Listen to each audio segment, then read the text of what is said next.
A lot of people ask how you wax a model, and you can do that in two ways. You could wax the components before you put them together, or you can wax the finished model. And the Unity Temple, I typically wax the whole model to give it sort of, I guess, the effect of concrete. And the way I do that is I use paste wax,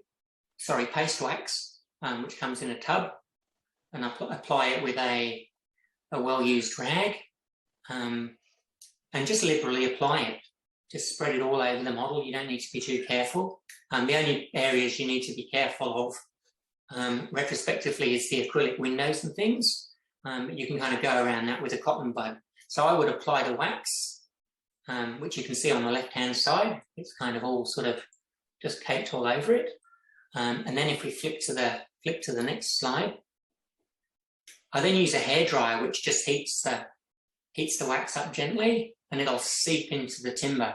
And you can see that happening before your eyes, which is quite an interesting thing to actually watch. You might have to do it a couple of times. Don't heat the model up. You obviously don't want to cook your model. You just need to heat it up gently for the wax to distribute, and let it dry, and then do it probably a second time or even a third time if you have to. And you can see on the far right-hand side there,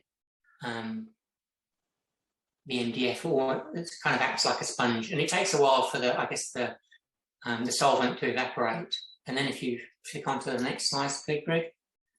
And then just to polish it off and to clean up the edges and the corners and all the little cracks, if there are any little bits of wax, just use a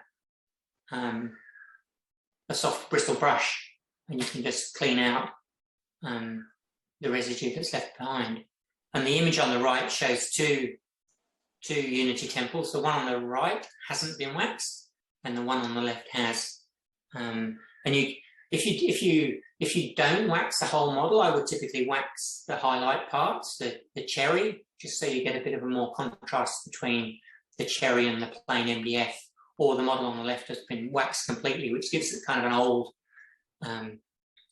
model kind of feel, which I kind of quite like.